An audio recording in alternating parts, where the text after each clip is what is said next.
My name is Sarah Rodriguez, and on the day I received the Purple Heart for my service in Afghanistan, my husband of 4 years emptied our $180,000 savings account and disappeared into the night. He believed he had orchestrated the perfect theft, covering his tracks with fake documents and false identities.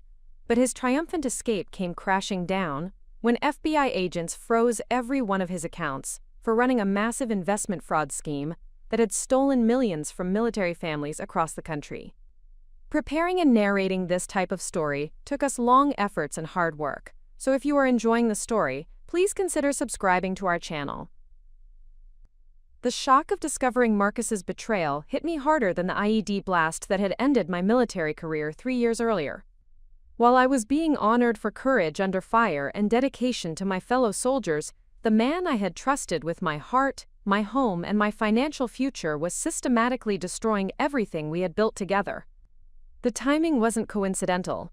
Marcus had planned his disappearance to coincide with the ceremony, knowing I would be surrounded by military officials and media attention that would delay my discovery of his theft for several crucial hours. The Purple Heart ceremony at Fort Liberty represented the culmination of a long journey toward recognition for injuries sustained during my 3rd deployment to Afghanistan. The roadside bomb that had torn through our convoy had left me with permanent nerve damage in my left leg and traumatic brain injury symptoms that required months of rehabilitation and recovery. The medal ceremony was supposed to be a moment of pride and closure, recognizing not just my personal sacrifice, but honoring the memory of Staff Sergeant David Kim, who hadn't survived the same explosion that had forever changed my life. Standing at attention while General Patricia Hayes pinned the Purple Heart to my dress uniform, I felt a complex mixture of pride and survivor's guilt that had characterized my relationship with military recognition since returning home. The weight of the medal against my chest represented more than personal achievement. It symbolized the brotherhood and sacrifice that had defined my 8 years of active duty service. The ceremony attracted local media coverage and attendance from dozens of fellow veterans who had supported my recovery journey through the challenging transition from military to civilian life. Marcus had insisted on attending the ceremony despite my initial hesitation about including him in what felt like a deeply personal military moment. His enthusiasm for the recognition seemed genuine and supportive, reflecting the same encouragement he had provided throughout my medical retirement process and the difficult months of physical therapy that had restored my mobility and independence. His presence at the ceremony appeared to demonstrate his understanding of the ceremony's significance and his commitment to sharing both the challenges and victories of my post-military life. The reception following the Purple Heart ceremony provided opportunities to reconnect with former unit members and share stories about our diverse paths since leaving active duty. Conversations with fellow veterans covered topics ranging from educational benefits and career transitions to the ongoing challenges of adapting military skills to civilian employment opportunities. The camaraderie and mutual support that characterized these interactions reminded me of the unique bonds forged through shared service and the continuing importance of veteran communities in civilian life. Marcus circulated among the reception attendees with the social confidence that had initially attracted me to him during our first meeting at a veteran networking event 4 years earlier. His ability to engage meaningfully with military personnel and veterans had seemed to reflect genuine respect for service members and understanding of military culture. His conversations with my former colleagues appeared natural and authentic, demonstrating the same appreciation for military service that had characterized our relationship development. The drive home from Fort Liberty should have been a time for celebrating the recognition and reflecting on the journey that had brought me from battlefield injury to receiving one of the military's most significant honors. Instead, the 30-minute drive was filled with Marcus's unusual nervousness and distracted behavior that seemed inconsistent with his typically calm and supportive demeanor. His conversation felt forced and superficial, lacking the depth and genuine engagement that normally characterized our discussions about significant life events. Marcus's suggestion that we stop for dinner at Romano's, an upscale Italian restaurant where we had celebrated previous milestones, initially seemed like a thoughtful way to extend the day's celebration. His reservation for a private dining room appeared to demonstrate the same attention to creating meaningful experiences that had characterized many of our relationship's most important moments. The elegant setting and personalized service created an atmosphere that should have enhanced the significance of receiving the Purple Heart earlier that afternoon. During dinner, Marcus's behavior became increasingly erratic and inconsistent with the celebratory mood that should have characterized our evening together. His conversation jumped between topics without the focused attention that typically marked his engagement with important discussions. His questions about my future plans seemed oddly specific and urgent, focusing on financial considerations and timeline details that felt inappropriate for a celebration dinner. The underlying tension in his demeanor suggested anxiety or preoccupation that he was struggling to conceal. The revelation of Marcus's true intentions began when he excused himself from dinner, claiming he needed to make an important business call that couldn't be delayed until the following day. His explanation seemed plausible given his work as a financial advisor, though the timing felt inconsiderate given the significance of the evening's celebration. His absence from the dining room extended far longer than a typical business call would require, creating an uncomfortable delay that disrupted the flow of our dinner and celebration. When Marcus returned to our table after nearly 40 minutes, his demeanor had shifted dramatically from nervous distraction to what appeared to be confident resolve. His explanation for the extended absence focused on an urgent client situation that had required immediate attention and detailed consultation. His newfound confidence seemed oddly disconnected from the anxiety that had characterized his behavior throughout the evening, suggesting that whatever had occurred during his absence had fundamentally changed his psychological state. The drive home from Romano's marked the beginning of what would become the most devastating 12 hours of my post-military life. Marcus's conversation during the drive focused on practical topics like upcoming travel plans and routine household management issues that seemed designed to create an impression of normalcy and continuity.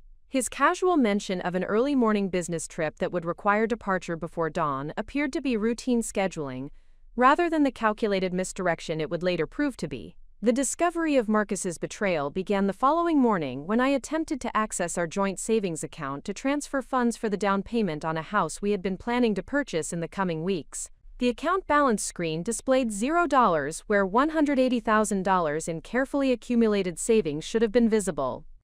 The initial assumption was that a technical error or banking system malfunction had temporarily affected account access, though the complete absence of any transaction history suggested something far more serious than routine technical difficulties. The phone call to our bank's customer service department revealed the devastating truth about Marcus's systematic theft of our entire financial foundation. The customer service representative confirmed that the account had been emptied through a series of wire transfers executed during the previous evening, using authorization codes and documentation that appeared to be legitimate and properly executed. The timing of the transfers coincided precisely with Marcus's extended absence from our celebration dinner, revealing the calculated nature of his deception. The bank's fraud prevention department provided additional details about the sophisticated nature of Marcus's theft, including the use of forged authorization documents and fake identification credentials that had enabled him to bypass normal security protocols. The complexity of his scheme suggested extensive planning and preparation that had been occurring parallel to our daily life together without any visible indication of his true intentions. The systematic nature of his approach indicated professional-level expertise in financial fraud rather than opportunistic theft. The realization that Marcus had completely disappeared became apparent when repeated attempts to contact him through phone calls and text messages went unanswered throughout the morning hours. His business office confirmed that he had not reported for scheduled appointments and had provided no explanation for his absence. The systematic nature of his disappearance, combined with the theft of our savings, created a clear pattern of premeditated abandonment rather than spontaneous decision-making or emotional crisis. The police report I filed that afternoon documented the theft of $180,000 in savings accumulated through years of careful financial planning and disciplined spending habits. The investigating detective's initial assessment suggested that cases involving sophisticated financial fraud often required federal investigation due to the complexity of electronic banking systems and the likelihood that criminal activity crossed state boundaries. The recommendation to contact federal authorities reflected the detective's recognition that local law enforcement resources might be insufficient for investigating and prosecuting this type of financial crime. The FBI's Financial Crimes Unit responded to my report with immediate interest and urgency that suggested Marcus's theft was connected to broader criminal activity under active federal investigation. Special Agent Jennifer Walsh's preliminary questions focused on Marcus's professional background, client relationships, and business practices in ways that indicated the Bureau's existing familiarity with his activities. Her specific inquiries about investment advice and client funds suggested that my case represented one component of a larger investigation into systematic fraud affecting multiple victims. Agent Walsh's revelation that Marcus Rodriguez was actually Michael Richardson, a convicted fraudster who had been operating under false identity for the past 5 years, explained the sophisticated nature of his theft and the professional execution of his disappearance. The FBI had been tracking Richardson's activities for months as part of an investigation into investment fraud schemes targeting military families and veterans across multiple states. My stolen savings represented a small fraction of the millions of dollars Richardson had stolen from hundreds of victims through fraudulent investment schemes. The scope of Richardson's criminal enterprise became apparent as Agent Walsh outlined the systematic approach he had used to target military families through veteran networking events and military community organizations. His strategy involved developing romantic relationships and marriages with female veterans who had received disability settlements or accumulated significant savings, gaining access to their finances before disappearing with stolen funds. The calculated nature of his approach explained his detailed knowledge of military culture and his apparent genuine interest in veteran affairs. The FBI's investigation had been monitoring Richardson's activities for several months through surveillance of his business operations and tracking of suspicious financial transactions involving his clients' accounts. The timing of my report coincided with federal agents' preparation to execute arrest warrants and asset seizure orders that would freeze Richardson's accounts and prevent him from accessing or transferring stolen funds. The coordination of law enforcement activities meant that Richardson's confident escape plan would be intercepted before he could successfully disappear with his stolen profits. Agent Walsh's explanation of the federal investigation's scope revealed that Richardson's scheme had affected over 200 military families across 12 states, with total losses exceeding $15 million. The systematic targeting of veterans and military spouses reflected Richardson's understanding that military families often possess significant savings from deployment pay and disability settlements, while maintaining strong community connections that could facilitate trust-building relationships. His exploitation of military culture and veteran camaraderie represented a particularly cruel form of fraud that violated the values of service and sacrifice that defined military communities. The arrest warrant executed against Richardson included charges of mail fraud, wire fraud, identity theft, and violation of federal laws protecting military service members from financial exploitation. The complexity of the charges reflected the sophisticated nature of his criminal enterprise and the federal government's commitment to prosecuting financial crimes that specifically targeted military families. The potential penalties for his crimes included decades of federal prison time and complete asset forfeiture that would enable victim compensation and financial recovery. Before we jump into the next chapter of this story, tell us where you're watching from in the comments below. And if this resonates with you, make sure you hit that subscribe button because tomorrow I've got something incredible lined up that you won't want to miss. If you want to discover how 8 years of military training prepared me for the fight of my life against someone who thought he could exploit my service and sacrifice, drop a comment telling me about a time when your military experience helped you overcome a civilian challenge. Hit subscribe and prepare for a story that will transform how you think about vigilance, trust, and the power of never letting your guard down.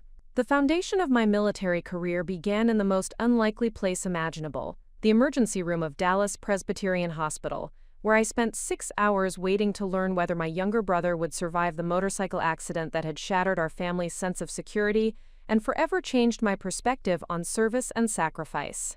As I sat in those sterile hospital chairs, watching medical personnel rush between trauma bays and witnessing families receive news that would alter their lives forever, I experienced a profound calling to serve something larger than myself. My background in criminal justice from the University of Texas had prepared me for a career in law enforcement, but watching the disciplined teamwork and unwavering commitment of the medical staff that night revealed the type of service and leadership I wanted to pursue throughout my life. The experience ignited a determination to join the military and develop the skills necessary to protect others from experiencing the helplessness and vulnerability that had characterized those terrifying hours in the hospital waiting room. My brother's eventual recovery and rehabilitation reinforced my belief that dedicated service and professional excellence could make the difference between tragedy and triumph for families facing their worst nightmares. The genesis of my military career emerged from a simple yet profound realization during those long hospital hours: that individual preparedness and systematic training could prevent crises or minimize their impact when prevention proved impossible. My criminal justice background had provided theoretical understanding of emergency response and crisis management, but the hospital experience revealed the practical importance of discipline, training, and teamwork in life-threatening situations. Enlisting in the Army represented the natural evolution of my commitment to service and my desire to develop the leadership skills necessary to protect others during their most vulnerable moments. The decision required leaving behind a comfortable civilian job opportunity and embracing the uncertainty and challenges that characterized military life, but the sense of purpose and meaning that military service promised far outweighed the security of conventional career paths. Basic training at Fort Moore provided the foundational discipline and technical skills that would define my approach to military service and civilian life for years to come.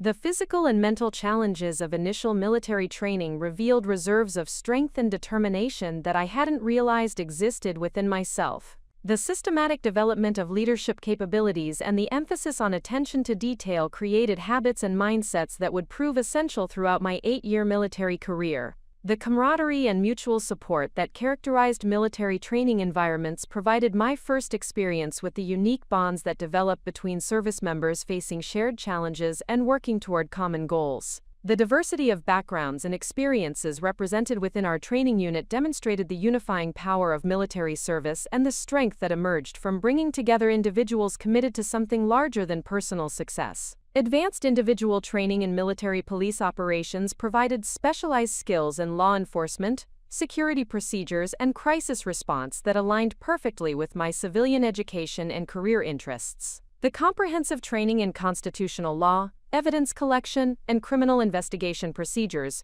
created a foundation of professional expertise that would enhance my effectiveness throughout multiple deployments and various duty assignments. The technical complexity of modern military police operations required mastery of diverse skills ranging from physical security and access control to complex criminal investigations and evidence analysis. The integration of traditional law enforcement techniques with military discipline and operational procedures created a unique professional competency that would prove valuable in both military and civilian contexts.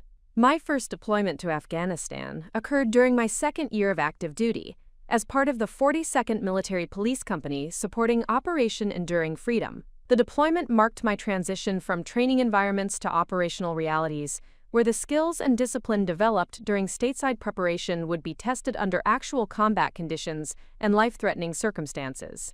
The forward operating base in Kandahar province provided my introduction to the complex security challenges and cultural dynamics that characterized military operations in Afghanistan. The base supported multiple units conducting diverse missions ranging from traditional combat operations to civil affairs and reconstruction projects that required close coordination with Afghan government officials and civilian populations. Security operations in Afghanistan required constant vigilance and systematic attention to detail that could mean the difference between successful missions and catastrophic failures. The threat environment included improvised explosive devices, small arms attacks, and infiltration attempts that demanded comprehensive security protocols and disciplined execution of protective procedures. Every patrol, every checkpoint operation, and every interaction with civilian populations carried potential for violence that required constant readiness and professional competence. The complexity of Afghan cultural and political dynamics added additional layers of challenge to routine security operations. Understanding local customs, tribal relationships, and regional conflicts proved essential for conducting effective military police operations that advanced mission objectives while maintaining positive relationships with civilian populations who could provide crucial intelligence about security threats. The camaraderie that developed within our military police unit during deployment created bonds of trust and mutual dependence that surpassed any relationship I had experienced in civilian life. The shared experiences of danger, uncertainty, and successful mission completion created connections between service members that transcended individual differences, and created lasting friendships based on mutual respect and shared sacrifice.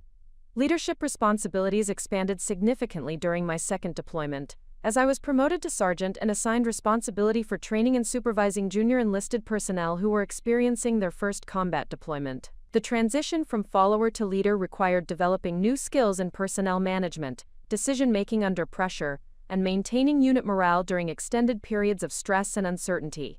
Training new soldiers for combat operations carried enormous responsibility for their safety and effectiveness during missions that could determine life or death outcomes. The systematic approach to skills development and the emphasis on attention to detail that had characterized my own military training became even more important when applied to preparing others for the realities of combat operations in a complex and dangerous environment. The mentorship relationships that developed with junior soldiers provided some of the most rewarding experiences of my military career. Watching young service members develop confidence, competence, and leadership capabilities through systematic training and real-world experience reinforced my appreciation for the military's commitment to professional development and individual growth. My third deployment to Afghanistan marked my assignment as a squad leader responsible for supervising 12 military police personnel conducting security operations across multiple forward operating bases. The leadership position required coordinating complex operations while maintaining the highest standards of safety and effectiveness under extremely challenging conditions. The increased responsibility included briefing senior officers on security assessments, developing operational plans for high-risk missions, and making tactical decisions that could affect the safety of personnel under my command. The weight of leadership responsibility added new dimensions to the stress and pressure that characterized deployment operations, but also provided opportunities for professional growth and personal development that exceeded anything available in civilian career paths. The convoy security mission that would ultimately end my military career occurred during a routine supply run between forward operating bases in Helmand Province. Our three-vehicle convoy was responsible for transporting critical medical supplies and communications equipment that supported ongoing operations across the region. The mission profile appeared routine based on previous successful operations along the same route, though intelligence reports had indicated increased insurgent activity in the area during the preceding weeks. The convoy route followed established procedures for avoiding known threat areas while maintaining efficient transportation of essential supplies. Our security protocols included advanced reconnaissance, coordinated air support, and predetermined procedures for responding to various types of attacks that could threaten convoy personnel or cargo.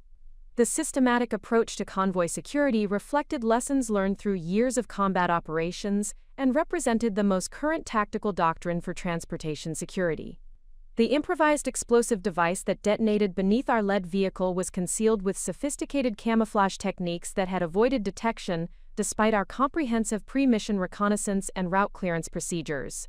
The explosion occurred at a choke point where the road narrowed between rock formations, limiting our ability to maneuver and forcing the convoy into a vulnerable position that maximized the device's effectiveness.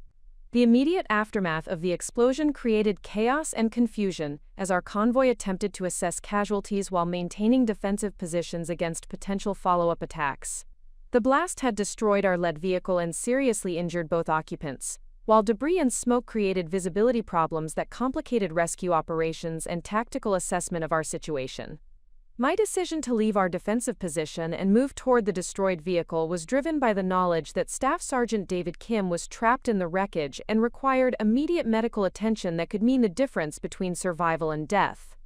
The tactical doctrine emphasized maintaining defensive positions during ambush situations, but the circumstances required immediate action to save Kim's life regardless of personal risk or tactical considerations.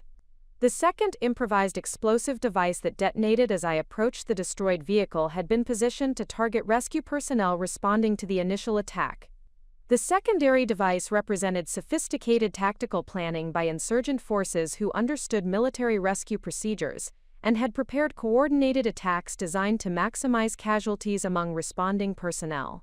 The explosion threw me approximately 15 feet from the destroyed vehicle and created the traumatic brain injury and nerve damage that would ultimately end my military career.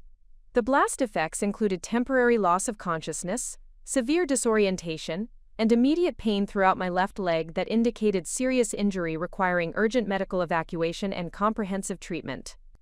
The medical evacuation helicopter that transported me to the field hospital at Bagram Air Base represented the beginning of a long journey through military medical systems and rehabilitation programs that would ultimately result in medical retirement and transition to civilian life. The initial treatment focused on stabilizing my condition and preventing additional complications from traumatic brain injury and nerve damage. Staff Sergeant David Kim died from his injuries despite the medical attention that my rescue attempt had enabled. The knowledge that my efforts had been insufficient to save his life created survivor's guilt and psychological trauma that would require years of counseling and support to process effectively. The loss of a soldier under my command represented the most devastating experience of my military career, and fundamentally changed my perspective on leadership responsibility and the costs of service. The rehabilitation process that followed my medical evacuation from Afghanistan began at Walter Reed Army Medical Center, where I spent 4 months undergoing intensive treatment for traumatic brain injury and nerve damage that had fundamentally altered my physical capabilities and cognitive function. The medical team's initial assessment revealed extensive damage to the peripheral nervous system in my left leg, creating chronic pain and mobility limitations that would require ongoing treatment and adaptive strategies for the remainder of my life. The traumatic brain injury symptoms included persistent headaches, memory difficulties, and concentration problems that affected my ability to process information and maintain focus during extended periods of mental activity. The cognitive challenges were particularly frustrating for someone whose military career had depended on quick decision-making and clear thinking under pressure.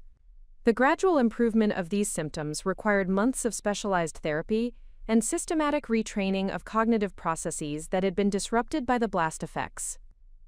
Physical therapy sessions at Walter Reed focused on restoring mobility and developing compensatory techniques for managing nerve damage that created weakness and numbness throughout my left leg.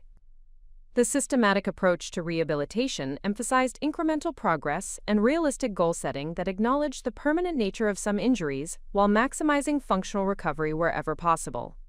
The dedication and expertise of the medical staff provided hope and motivation during the most challenging periods of recovery. Occupational therapy addressed the cognitive aspects of my injuries, providing strategies for managing memory difficulties and concentration problems that could affect my ability to function effectively in civilian employment. The therapeutic interventions included memory training exercises, attention-building activities, and practical techniques for organizing daily activities in ways that accommodated cognitive limitations while maintaining independence and productivity. The psychological counseling that accompanied my physical rehabilitation addressed the complex emotional challenges associated with combat injuries and medical retirement from military service. The transition from active duty to disabled veteran status required processing grief about the loss of my military career, survivor's guilt regarding Staff Sergeant Kim's death, and anxiety about civilian life and employment prospects given my physical and cognitive limitations. Group therapy sessions with other wounded veterans provided peer support and shared experiences that helped normalize the challenges of military to civilian transition. The camaraderie and mutual understanding that developed within these therapeutic environments reflected the same bonds of shared experience that had characterized military service, creating support networks that would remain important throughout the civilian transition process. The medical retirement process required extensive documentation and evaluation procedures that determined my disability rating and established eligibility for various veteran benefits and support services. The complexity of military medical systems and disability determination procedures created additional stress during an already challenging period of recovery and adjustment.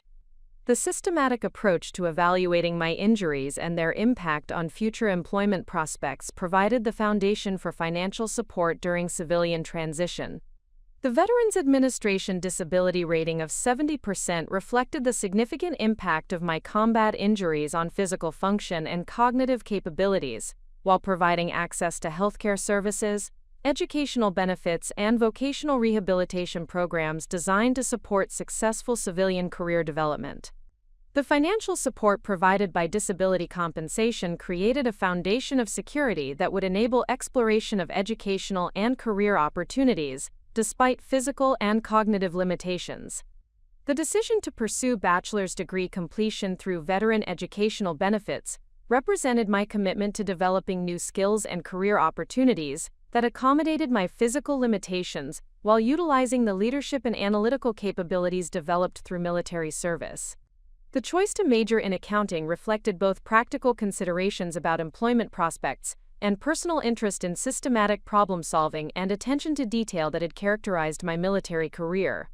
Civilian college coursework initially presented significant challenges due to cognitive symptoms that affected concentration and memory function. The academic demands of accounting courses required sustained attention and complex analytical thinking that stretched my cognitive capabilities during the early stages of recovery. The systematic approach to learning that military training had developed proved essential for managing academic challenges, while gradually rebuilding confidence in my intellectual abilities. The veteran support services available on campus provided academic accommodations and peer mentoring that enhanced my ability to succeed despite cognitive limitations. Extended time for examinations, note-taking assistance, and priority registration helped level the playing field, while I continued to recover from traumatic brain injury symptoms. The community of student veterans created social connections and mutual support that eased the transition from military to academic environments. Part-time employment at a local accounting firm during my final year of college provided practical experience and professional networking opportunities that would prove essential for post-graduation career development. The work environment accommodated my physical limitations while providing exposure to real-world accounting practices and client relationships that complemented academic coursework. The systematic nature of accounting work aligned well with my military training and attention to detail. Graduation with a Bachelor of Science in Accounting represented the successful completion of a challenging academic journey that had restored confidence in my intellectual capabilities while providing marketable skills for civilian career development. The academic achievement demonstrated that combat injuries had not eliminated my ability to learn and succeed in professional environments, though they had required adaptive strategies and accommodations to overcome cognitive and physical challenges. The veteran networking event where I first met Marcus Rodriguez occurred 6 months after college graduation, during a period when I was actively seeking employment opportunities that would utilize my accounting education while accommodating my physical limitations. The event was organized by the local Veterans of Foreign Wars chapter and attracted military professionals transitioning to civilian careers as well as civilian employers interested in hiring veteran talent. Marcus introduced himself as a financial advisor specializing in investment planning for military families and veterans, demonstrating impressive knowledge of veteran benefits, military retirement systems, and the unique financial challenges facing service members transitioning to civilian careers. His professional expertise seemed genuine and valuable, reflecting detailed understanding of military culture and the financial planning needs specific to veteran populations. The initial conversation with Marcus covered topics ranging from disability benefit optimization and tax implications of military retirement to investment strategies for maximizing long-term financial security on fixed veteran incomes. His questions about my combat experiences and military service seemed respectful and appropriate, reflecting genuine interest in understanding the veteran perspective rather than superficial curiosity about war stories or dramatic combat narratives. Marcus's business card identified him as a senior partner at Pinnacle Financial Services, a firm that specialized in comprehensive financial planning for high-net-worth individuals and families. His professional credentials included Certified Financial Planner designation and specialized training in military financial planning, suggesting legitimate expertise in areas directly relevant to my financial planning needs as a disabled veteran with ongoing disability income and educational benefits. The follow-up meeting that Marcus suggested occurred the following week at his office in downtown Charlotte, where the professional environment and sophisticated financial planning resources created an impression of legitimate business operations and established expertise. The office decor included military memorabilia and patriotic themes that suggested genuine appreciation for military service and understanding of veteran culture and values. Marcus's financial analysis of my situation demonstrated a comprehensive understanding of veteran benefits, disability compensation optimization, and tax strategies that could maximize my financial security during the transition to civilian employment. His recommendations included establishing emergency funds, developing investment portfolios appropriate for disabled veterans, and creating long-term financial plans that accounted for potential changes in disability status or employment income.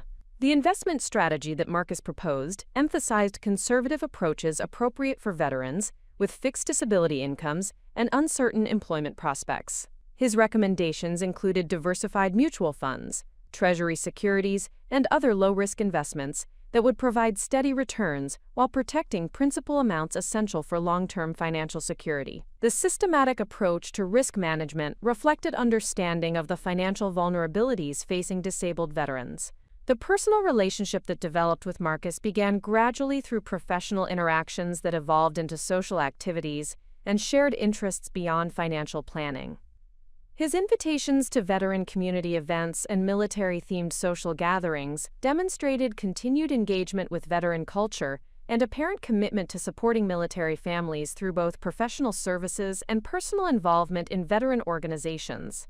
Marcus's knowledge of military culture extended beyond professional requirements to include understanding of deployment experiences, military humor, and the unique challenges of civilian transition that characterized veteran life. His ability to engage meaningfully with veteran-specific topics created comfort and trust that enhanced both our professional relationship and the personal connection that was developing between us. The financial advice that Marcus provided during our early relationship proved beneficial for optimizing my veteran benefits and establishing systematic savings plans that would build long-term financial security. His recommendations for maximizing disability compensation, utilizing educational benefits effectively, and developing investment strategies appropriate for disabled veterans demonstrated genuine expertise and commitment to advancing my financial interests. The romantic relationship that developed during our second year of professional association began with shared interests in outdoor activities and travel that accommodated my physical limitations while providing opportunities for meaningful shared experiences. Marcus's understanding of my combat injuries and their impact on physical capabilities demonstrated sensitivity and accommodation that made relationship development possible, despite ongoing challenges from nerve damage and cognitive symptoms. Marcus's integration into my social circle of veteran friends and family members occurred naturally through his continued involvement in veteran community activities and his apparent genuine interest in military culture and veteran affairs. His relationships with other veteran clients and his participation in veteran organization events created social connections that validated his commitment to military families and enhanced trust in both his professional expertise and personal character. The decision to combine our financial resources through joint banking accounts and shared investment planning occurred during our third year of relationship, following Marcus's proposal of marriage and our engagement planning. His professional expertise in financial planning made him the natural choice for managing our combined assets and developing long-term financial strategies that would support our shared goals for homeownership, travel, and retirement security. The house hunting process that occupied much of our engagement period involved systematic evaluation of properties that would accommodate my mobility limitations while providing space for Marcus's home office and client meeting areas. Our financial planning sessions focused on mortgage options, down payment strategies, and budget considerations that would enable homeownership while maintaining investment contributions and emergency fund reserves. The wedding planning that characterized our final year of engagement involved coordination with veteran friends and family members from across the country who would attend our ceremony. Marcus's attention to detail and organizational skills enhanced the planning process, while his financial expertise ensured that wedding expenses remained within budget parameters that protected our long-term financial goals and savings objectives. The systematic accumulation of our $180,000 savings account represented 4 years of disciplined financial planning and sacrifice that had transformed my modest veteran benefits into substantial financial security. The foundation of our savings began with my monthly disability compensation of $2,400, which provided steady income that Marcus helped optimize through systematic budgeting and strategic allocation between daily expenses, emergency reserves, and long-term investment contributions. My part-time accounting work with veteran-owned businesses generated additional income ranging from $800 to $1,500 monthly, depending on seasonal business cycles and special project requirements. The flexible scheduling accommodated my physical limitations while utilizing the accounting skills developed through college coursework. Marcus encouraged this professional development, suggesting that building a client base of veteran-owned businesses could eventually lead to full-time consulting opportunities that would significantly increase our household income. The education benefits provided through the GI Bill had covered most of my college expenses, but the monthly housing allowance of $1,800 during my 4 years of study had been directed into savings rather than lifestyle expenses. Marcus's financial planning expertise helped structure these education payments to maximize their long-term value through systematic investment in index funds and conservative growth vehicles that had appreciated substantially during the bull market of the previous 3 years. Marcus's income as a financial advisor fluctuated based on commission structures and client acquisition cycles, but he consistently contributed $3,000 to $4,000 monthly to our joint savings goals. His professional success appeared genuine and sustainable, supported by a growing client base of military families and veteran entrepreneurs who valued his specialized expertise in military financial planning. His business growth seemed to validate his professional competence while providing increasing financial contribution to our shared objectives. The budgeting system that Marcus developed for our household emphasized systematic allocation of income between necessary expenses, discretionary spending, and aggressive savings targets that enabled us to save approximately 40% of our combined income. His spreadsheet tracking and automated transfer systems ensured that savings contributions occurred before discretionary spending could reduce available funds. The disciplined approach reflected military-style attention to detail applied to financial management. Our housing costs were minimized through Marcus's decision to purchase a duplex property where we lived in one unit while renting the other to fellow veterans at below-market rates. The rental income covered most of our mortgage payment while building equity in real estate that would appreciate over time. Marcus's real estate investment strategy demonstrated sophisticated understanding of wealth-building techniques while supporting veteran housing needs in our community. The frugal lifestyle that we maintained during our savings accumulation period reflected shared commitment to long-term financial security over immediate gratification. Our entertainment expenses remained modest, focusing on activities like hiking, camping, and community events that accommodated my physical limitations while avoiding expensive dining and entertainment options. Marcus seemed genuinely supportive of this disciplined approach, rather than resentful of lifestyle limitations. Vehicle expenses were managed through Marcus's mechanical skills and my preference for reliable but inexpensive transportation. We maintained 2 paid-off vehicles that provided dependable transportation without monthly payments or high insurance costs. Marcus's ability to perform routine maintenance and repairs reduced our transportation costs while ensuring that vehicle reliability wouldn't compromise our work or social obligations. The investment strategy that guided our savings allocation emphasized diversification across index funds, treasury securities, and conservative growth mutual funds that provided steady returns while protecting principal amounts. Marcus's professional expertise enabled sophisticated portfolio management that achieved annual returns averaging 8% while maintaining risk levels appropriate for our long-term financial security goals. His systematic rebalancing and tax loss harvesting optimized our investment performance. Emergency fund reserves represented 6 months of combined living expenses, providing financial security against unexpected medical costs, employment disruption, or major home repairs that could otherwise require debt financing. Marcus insisted on maintaining this cash reserve despite opportunities for higher return investments, demonstrating conservative risk management appropriate for a household dependent on disability income and variable commission earnings.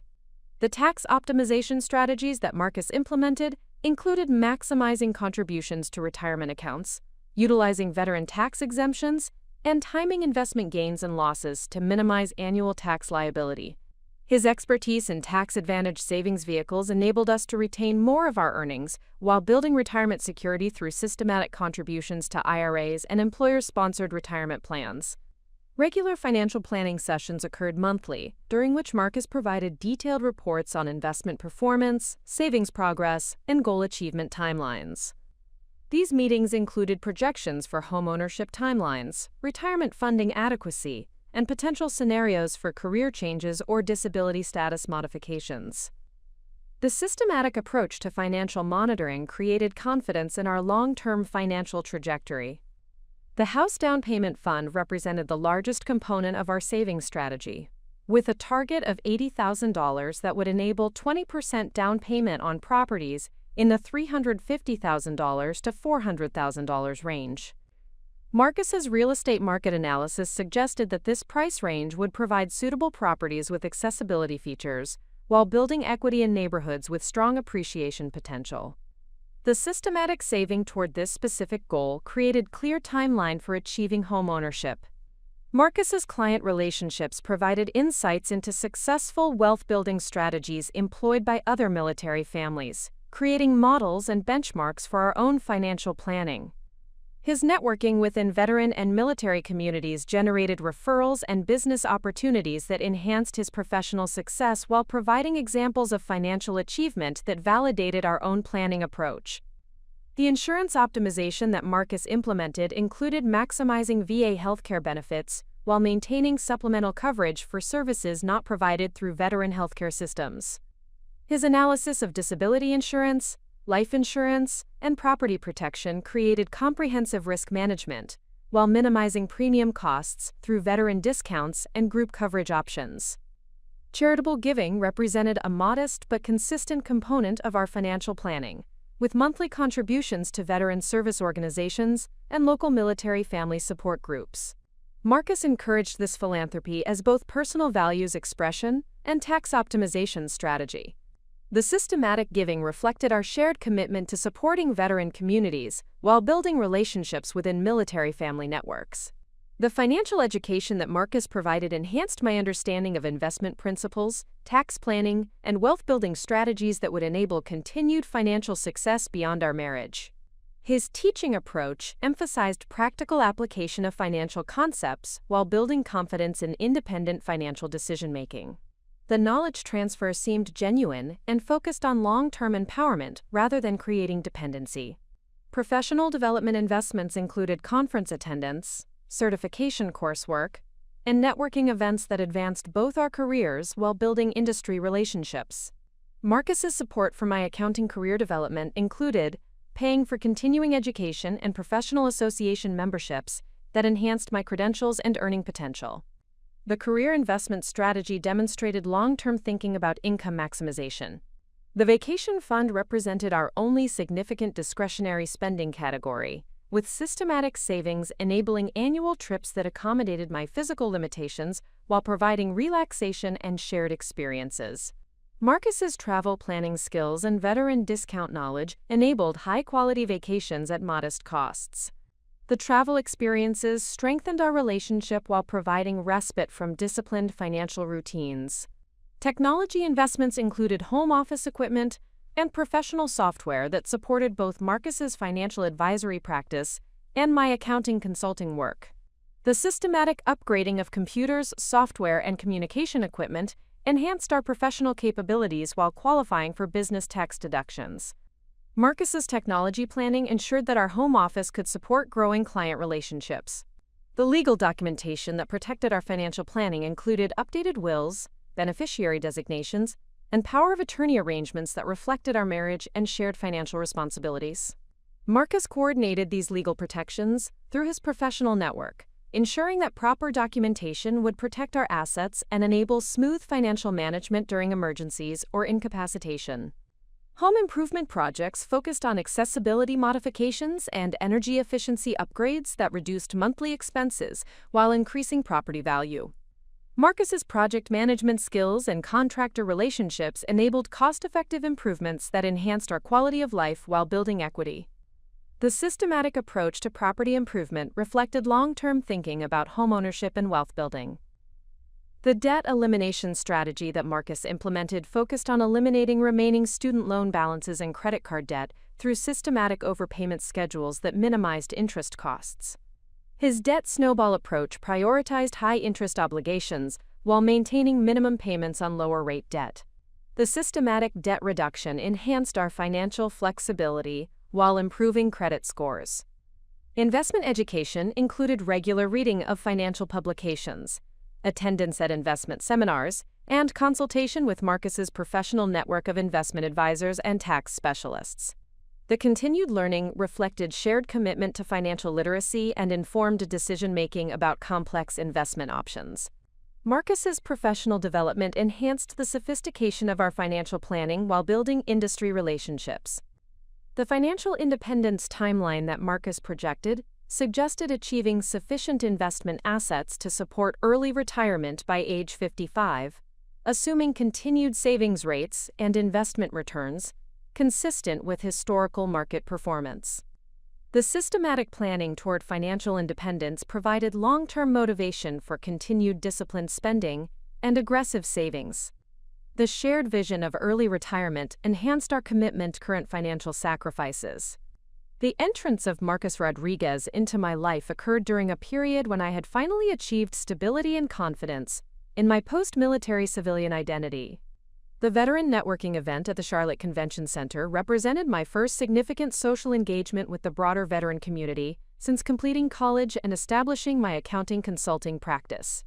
The gathering attracted over 300 military professionals, ranging from recent separations to career veterans transitioning to second careers in various civilian industries. Marcus approached me during the networking reception with a confidence and warmth that immediately distinguished him from other attendees, who seemed focused primarily on job searching or business development opportunities. His opening conversation demonstrated genuine interest in my military service and transition experience, asking thoughtful questions about military police operations and the challenges of civilian career development for combat veterans. His knowledge of veteran issues seemed authentic and well-informed, rather than superficial networking conversation. The business card that Marcus presented identified him as Senior Financial Advisor at Pinnacle Financial Services, with specializations listed in military retirement planning, veteran benefit optimization, and investment strategies for disabled veterans. His professional credentials included Certified Financial Planner designation and Military Family Financial Planning certification from the National Association of Personal Financial Advisors. The impressive qualifications suggested legitimate expertise in areas directly relevant to my financial planning needs. Marcus's background story, as he shared it during our initial conversation, included military family heritage and personal commitment to serving veteran communities through specialized financial planning services. His father had served as a career Air Force officer, and his brother was currently deployed with the Marines in the Pacific Theater. This military family connection seemed to explain his deep understanding of military culture and his genuine appreciation for veteran service and sacrifice. The professional consultation that Marcus offered included comprehensive analysis of my financial situation and recommendations for optimizing veteran benefits while building long-term wealth through systematic investment planning. His initial assessment suggested that many veterans failed to maximize their financial potential due to lack of specialized knowledge about military benefit systems and appropriate investment strategies for disabled veteran populations. His offer to provide this expertise seemed both generous and professionally appropriate. The follow-up meeting at Marcus's office revealed a sophisticated financial planning practice with impressive technology resources and comprehensive client service capabilities. The office environment included military memorabilia, veteran recognition displays, and patriotic decor that reinforced his commitment to military family financial planning. The professional atmosphere and well-organized client materials created confidence in his expertise and legitimacy as a financial service provider. Marcus's initial financial analysis of my situation demonstrated an impressive understanding of veteran benefit systems, disability compensation optimization, and tax strategies specific to military retirement and disability income. His recommendations included establishing systematic investment programs, maximizing tax-advantaged savings opportunities, and developing comprehensive insurance coverage that would protect my financial security despite ongoing health challenges from combat injuries. The detailed analysis reflected genuine expertise and professional competence. The investment strategy that Marcus recommended emphasized conservative growth approaches appropriate for veterans with fixed disability incomes and uncertain future earning potential. His portfolio recommendations included diversified index funds, treasury securities, and dividend-focused mutual funds that would provide steady income while protecting principal amounts essential for long-term financial security. The risk management approach reflected understanding of veteran financial vulnerabilities and appropriate conservative planning. Marcus's fee structure for financial planning services included reduced rates for disabled veterans and military families, demonstrating his commitment to serving veteran communities despite potentially lower profitability compared to civilian clients. His willingness to provide comprehensive financial planning at veteran-friendly rates suggested genuine dedication to military family financial success rather than purely profit-motivated business development. The reduced fee structure enhanced trust in his motivations and professional integrity. The personal relationship that began developing during our professional interactions started with Marcus's invitations to veteran community events and military-themed social activities. His involvement in local Veterans of Foreign Wars chapter activities and his participation in veteran charity fundraising events demonstrated continued engagement with military communities beyond his professional obligations. The authentic participation in veteran activities suggested genuine commitment to military family support. Marcus's dating approach was respectful and accommodating of my physical limitations from combat injuries, never pressuring for activities that would be difficult or uncomfortable given my mobility restrictions and chronic pain issues. His suggestions for restaurant choices, entertainment options, and travel activities consistently demonstrated thoughtfulness about accessibility and comfort considerations. The considerate approach to my physical needs enhanced trust and comfort in our developing relationship. The intellectual compatibility that characterized our early relationship discussions covered topics ranging from military history and veteran policy issues to financial planning strategies and small business development. Marcus's knowledge of military topics seemed genuine and well-informed, reflecting serious study rather than superficial familiarity designed to impress veteran clients. His ability to engage meaningfully with complex veteran issues created confidence in his authenticity and shared values. Marcus's integration into my social circle of veteran friends occurred naturally through his participation in group activities and veteran community events. His interactions with other disabled veterans demonstrated appropriate sensitivity and understanding of combat injury issues while avoiding patronizing attitudes or excessive sympathy that many veterans found uncomfortable. His social skills and genuine military knowledge enabled authentic friendships within my peer group. The family introductions that occurred during our 6th month of dating revealed Marcus's impressive ability to connect with civilian family members while demonstrating respect for military service and understanding of veteran challenges. His conversations with my parents showed genuine interest in their perspectives on my military service and civilian transition, while avoiding intrusive questions about combat experiences or medical details. The family approval enhanced confidence in his character and long-term relationship potential. Marcus's financial guidance during our relationship development proved consistently beneficial for optimizing my investment performance and veteran benefit utilization. His recommendations for tax planning, insurance optimization, and systematic saving strategies resulted in measurable improvements to my financial position while building long-term wealth through disciplined investment practices. The professional expertise enhanced both our relationship and my financial security. The travel experiences that Marcus planned for our relationship development accommodated my physical limitations while providing opportunities for meaningful shared activities and relationship building. His selection of accessible destinations and his attention to comfort considerations during travel planning demonstrated continued thoughtfulness about my medical needs. The successful travel experiences created positive shared memories while building confidence in our compatibility. Marcus's business success appeared genuine and well-established, supported by a growing client base of military families and veteran entrepreneurs, who frequently provided referrals and positive testimonials about his financial planning expertise. His office expansion and staff hiring suggested legitimate business growth rather than artificial success designed to impress potential romantic partners. The documented professional achievement enhanced credibility regarding his financial stability and career prospects. The proposal planning that Marcus undertook during our 2nd year of relationship included coordination with veteran friends and family members to create a meaningful ceremony that honored military service while celebrating our personal commitment. His selection of a military-themed venue and his incorporation of patriotic elements demonstrated understanding of military values and tradition. The thoughtful proposal approach reflected genuine commitment to building a life together. Wedding planning coordination revealed Marcus's excellent organizational skills and attention to detail that enhanced the efficiency and success of our ceremony preparation.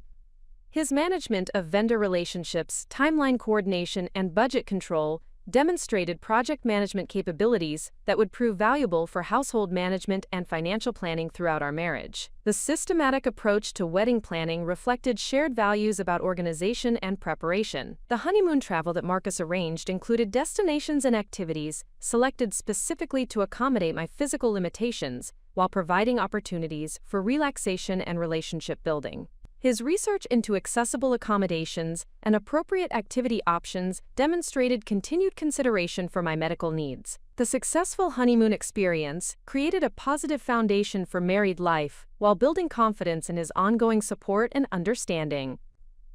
Home selection and purchase coordination showcased Marcus's real estate knowledge and negotiation skills while ensuring that property choices met accessibility requirements for my mobility limitations. His analysis of neighborhood characteristics, property values, and long-term investment potential provided valuable guidance for making informed decisions about homeownership. The systematic approach to real estate investment reflected sophisticated understanding of wealth-building strategies. The financial integration that occurred during our engagement period included combining banking accounts, coordinating investment strategies, and developing comprehensive household budgeting systems that optimized our combined income while maintaining aggressive savings goals. Marcus's expertise in financial planning enabled systematic approaches to money management that enhanced our financial security while building toward long-term wealth accumulation goals. Career development support that Marcus provided included networking introductions, professional development funding, and strategic advice about building my accounting consulting practice.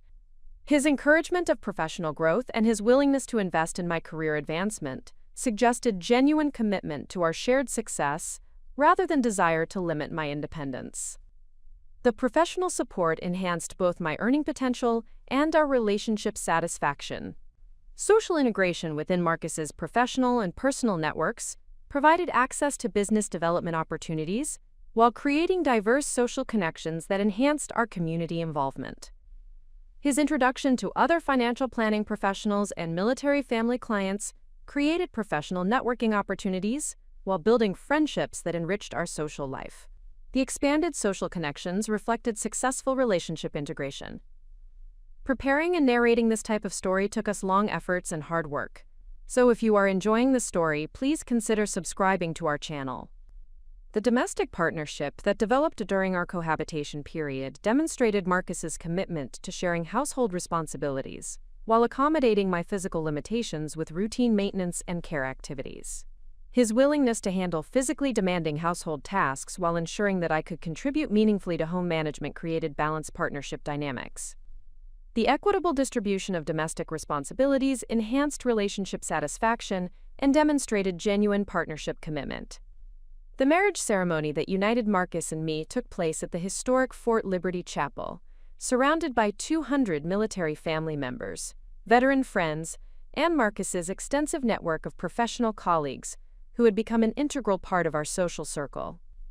The venue selection reflected our shared appreciation for military tradition, while providing an elegant setting that accommodated the diverse group of attendees who had supported our relationship development over the previous 3 years. The ceremony itself incorporated military traditions, including the presentation of colors by my former unit members, and the traditional saber arch formed by 6 military police officers who had served with me during various deployments. Marcus had coordinated these military elements despite his civilian background, demonstrating his commitment to honoring my service while creating meaningful memories that reflected our shared values about duty, honor, and commitment to something larger than personal interests.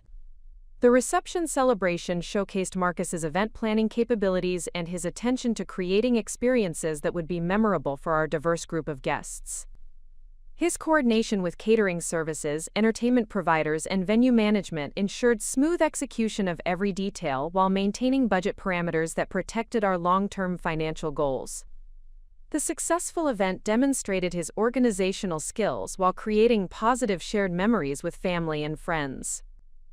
The honeymoon travel that followed our wedding included a carefully planned trip to Scotland and Ireland that accommodated my mobility limitations while providing opportunities to explore ancestral heritage and enjoy romantic experiences together. Marcus had researched accessible accommodations and transportation options while selecting activities that would be comfortable and enjoyable despite my ongoing challenges with chronic pain and limited walking endurance.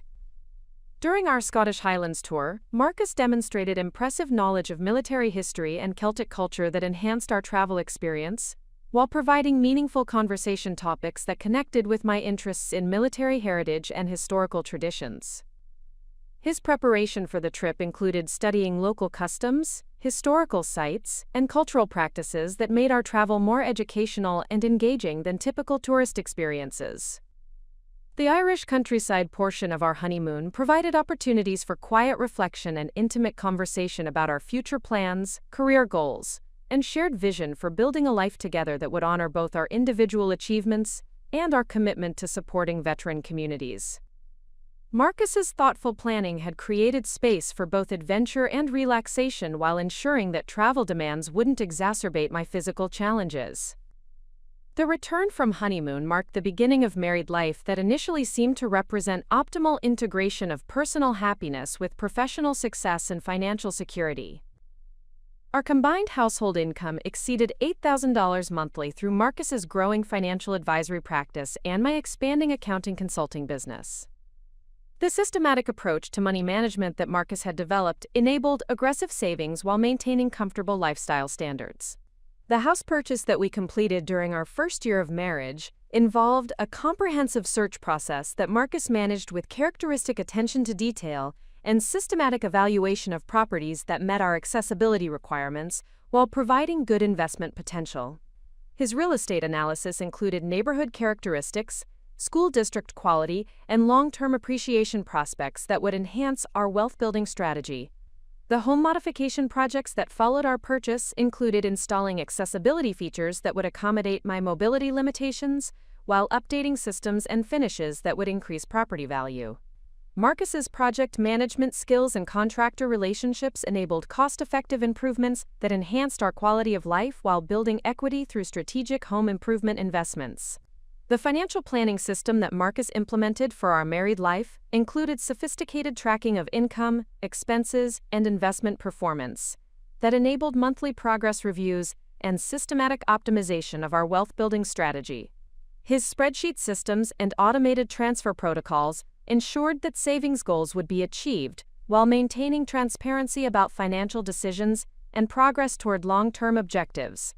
The investment portfolio that Marcus developed for our combined assets emphasized diversification across multiple asset classes while maintaining risk levels appropriate for our income stability and long-term financial goals.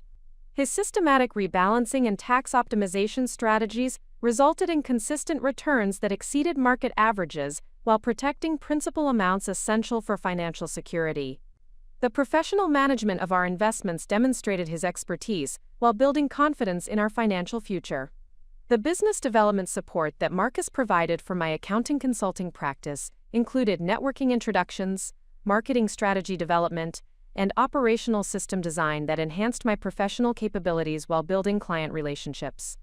His encouragement of business growth and his willingness to invest in professional development suggested genuine commitment to our shared success, rather than desire to limit my career independence. The social integration that characterized our married life included regular entertainment of Marcus's business colleagues and clients at our home, creating opportunities for relationship building that enhanced his professional success, while providing social experiences that enriched our personal life. These gatherings demonstrated Marcus's social skills and his ability to create comfortable environments for diverse groups of professionals and military families. The vacation planning that Marcus coordinated during our marriage included destinations and activities selected to accommodate my physical limitations, while providing opportunities for relaxation and shared experiences that strengthened our relationship. His research into accessible travel options and his attention to comfort considerations during trip planning demonstrated continued thoughtfulness about my medical needs while creating positive memories together. The charitable giving that we incorporated into our financial planning included systematic contributions to veteran service organizations and military family support groups that reflected our shared values about supporting veteran communities. Marcus's encouragement of philanthropic activities and his coordination of volunteer opportunities demonstrated authentic commitment to military family welfare beyond his professional obligations. The professional networking that Marcus facilitated for both our careers included introductions to potential clients, strategic partners, and industry experts who could advance our respective businesses while building community connections. His extensive professional network provided opportunities for business development while creating social relationships that enhanced our community involvement and professional effectiveness. The health insurance optimization that Marcus coordinated included maximizing my VA healthcare benefits while maintaining supplemental coverage for services not provided through veteran healthcare systems. His analysis of insurance options and his navigation of military healthcare systems ensured comprehensive medical coverage while minimizing premium costs through veteran discounts and optimal plan selection. The retirement planning that Marcus developed for our long-term financial security included systematic contributions to multiple retirement accounts while building investment portfolios designed to provide financial independence by our target retirement ages. His projections and modeling suggested that disciplined savings and conservative investment returns would enable comfortable retirement while maintaining our charitable giving and travel goals. The tax planning strategies that Marcus implemented included maximizing deductions for business expenses, optimizing timing of investment gains and losses, and utilizing veteran tax benefits to minimize our annual tax liability. His expertise in tax law and his coordination with professional tax preparation services ensured compliance while retaining maximum amounts of our earnings for savings and investment. The emergency fund management that Marcus maintained included 6 months of living expenses in readily accessible accounts, while establishing credit lines and other financial resources that would provide additional security during unexpected financial challenges. His conservative approach to financial risk management reflected understanding of potential vulnerabilities, while ensuring that emergency situations wouldn't compromise our long-term financial goals. The career development planning that we conducted together included systematic approaches to building both our businesses while maintaining work-life balance that accommodated my physical limitations and supported our relationship goals. Marcus's strategic thinking about professional growth provided valuable guidance while ensuring that career ambitions would enhance rather than compromise our personal happiness and shared objectives. The family planning discussions that we engaged in during our second year of marriage included consideration of adoption options and alternative approaches to building a family that would accommodate my medical challenges while fulfilling our shared desires for parenthood. Marcus's support for exploring various family-building options demonstrated flexibility and commitment to our shared vision for the future. The community involvement that we developed together included participation in veteran organizations, military family support groups, and local charitable activities that reflected our shared values while building relationships within our community. Marcus's genuine engagement with veteran affairs and his authentic participation in military family activities demonstrated continued commitment to supporting veteran communities. The home security measures that Marcus installed included comprehensive alarm systems, surveillance equipment, and access control features that provided protection for our property and valuable possessions while ensuring personal safety. His systematic approach to security planning reflected attention to risk management while creating a safe and comfortable living environment. The personal development activities that we pursued together included continuing education opportunities, hobby development, and skill-building exercises that enhanced our individual capabilities while providing shared interests and experiences. Marcus's encouragement of learning and growth demonstrated commitment to personal development while building common interests that strengthened our relationship. The financial independence timeline that Marcus projected included specific milestones and target dates for achieving sufficient investment assets to support early retirement and financial freedom. His systematic planning toward financial independence provided long-term motivation for continued disciplined spending and aggressive savings while maintaining focus on shared goals and values. The relationship maintenance activities that we incorporated into our married life included regular date nights, communication exercises, and shared hobby development that strengthened our emotional connection while accommodating my physical limitations.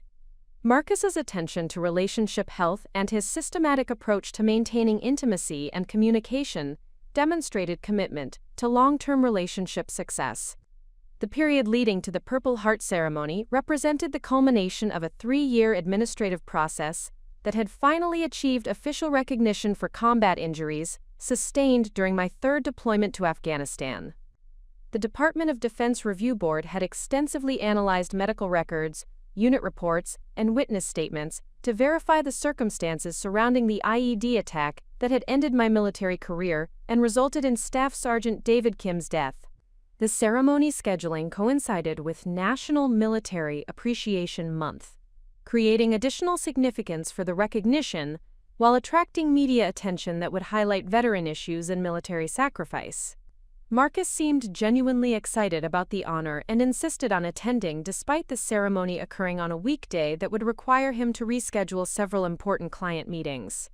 His enthusiasm appeared authentic and supportive rather than obligatory spousal participation. The preparation for the Purple Heart ceremony included selecting appropriate military dress uniforms and coordinating with ceremony officials regarding protocol and guest arrangements. Marcus volunteered to handle logistical coordination, ensuring that my parents could attend from Dallas and arranging accommodations for out-of-town family members who wanted to participate in the recognition ceremony. His organizational skills and attention to detail enhanced the ceremony planning while reducing stress during an emotionally significant period.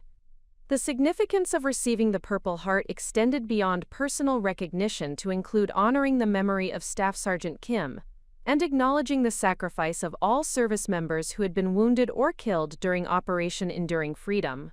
The ceremony would include a presentation of the medal by General Patricia Hayes, who had commanded our theater of operations during the deployment when my injuries occurred. Her participation added gravitas and authenticity to the recognition. Marcus's behavior during the weeks preceding the ceremony included increased interest in military protocol and Purple Heart history that seemed appropriate given the significance of the event. His research into medal traditions and ceremony procedures appeared to reflect genuine desire to understand and appreciate the honor, while ensuring appropriate respectful participation. His questions about military customs and courtesies suggested authentic interest rather than superficial curiosity. The media attention that accompanied Purple Heart ceremony announcements included interviews with local television stations and newspaper articles highlighting veteran issues and military sacrifice. Marcus encouraged my participation in media opportunities while providing coaching about effective communication strategies that would honor fallen service members while raising awareness about veteran challenges. His media guidance appeared supportive and professionally valuable. The family coordination that Marcus managed for the ceremony included travel arrangements for my parents and siblings, while ensuring that civilian guests would understand military protocol and ceremony expectations. His communication with family members demonstrated respect for military tradition while facilitating meaningful participation in recognition that honored not just personal sacrifice but family support throughout military service and civilian transition. Fort Liberty's ceremony venue provided an appropriate military setting for Purple Heart presentation, while accommodating family guests and media representatives in a formal military environment. The base chapel where the ceremony would occur held special significance as the same location where memorial services had honored fallen service members throughout decades of military operations. The sacred nature of the venue enhanced the ceremony's emotional impact. The morning of the Purple Heart ceremony began with careful preparation of dress uniform and coordination with ceremony officials regarding timeline and protocol requirements. Marcus assisted with uniform preparation while ensuring that transportation arrangements would enable punctual arrival at Fort Liberty. His attention to ceremony details demonstrated understanding of military precision and respect for formal recognition procedures. Marcus's demeanor during the drive to Fort Liberty seemed slightly different from his usual calm confidence, though I attributed any nervousness to his desire to ensure that ceremony proceedings would unfold perfectly according to military protocol. His conversation during the drive focused on ceremony significance and his pride in my military service rather than typical discussion topics about business or financial planning. The emotional focus seemed appropriate for such a meaningful occasion. The ceremony itself proceeded with military precision and dignity that honored both individual sacrifice and collective service commitment. General Hayes's remarks emphasized the courage and dedication demonstrated by all Purple Heart recipients, while specifically acknowledging the circumstances of my injury and Staff Sergeant Kim's heroic sacrifice. The formal recognition provided closure and validation that had been absent during the chaotic period following medical evacuation from Afghanistan. The medal presentation moment created a profound emotional impact as General Hayes pinned the Purple Heart to my dress uniform, while reading citation language that detailed the combat action and injuries sustained during the IED attack. The weight of the medal against my chest represented not just personal recognition, but connection to generations of service members who had been wounded or killed in defense of American values and freedoms. Family members present for the ceremony included my parents, 2 siblings, and Marcus, creating an intimate gathering that balanced military formality with personal celebration. The presence of fellow veterans from my former unit added authenticity and military brotherhood that enhanced the ceremony's significance, while providing peer recognition from service members who understood combat realities and sacrifice requirements.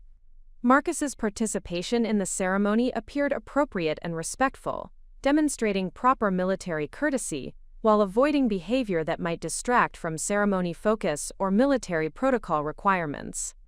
His positioning during formal proceedings and his respectful silence during official remarks suggested understanding of military tradition and appreciation for ceremony significance. His presence provided spousal support without interfering with military recognition. The photography and media coverage that documented the ceremony created lasting memories while raising public awareness about veteran sacrifice and Purple Heart significance.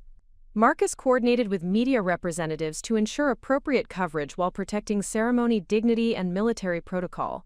His media management demonstrated understanding of public relations considerations while maintaining focus on ceremony meaning rather than personal publicity. The reception following the Purple Heart ceremony provided opportunities for informal conversation with attending veterans, family members, and military officials who had participated in recognition proceedings. The relaxed atmosphere enabled sharing of combat experiences and discussion of veteran transition challenges while celebrating collective service and sacrifice. Marcus participated appropriately in reception conversations while demonstrating continued respect for military culture. The conversations with fellow veterans during the reception covered topics ranging from deployment experiences and combat memories to civilian transition challenges and veteran benefit utilization. Marcus engaged respectfully with these discussions while avoiding intrusive questions or inappropriate curiosity about combat details. His interactions with veteran attendees demonstrated social skills and genuine appreciation for military service rather than superficial networking behavior. The emotional processing that followed the Purple Heart ceremony included complex feelings about receiving recognition for injuries that had resulted in medical retirement, while honoring the memory of Staff Sergeant Kim who had paid the ultimate sacrifice. The ceremony provided important closure about military service, while creating a foundation for continued healing and civilian life development. Marcus's emotional support during this processing seemed genuine and understanding. The media interviews that followed the ceremony included opportunities to discuss veteran transition challenges and advocate for improved support services for combat-wounded veterans.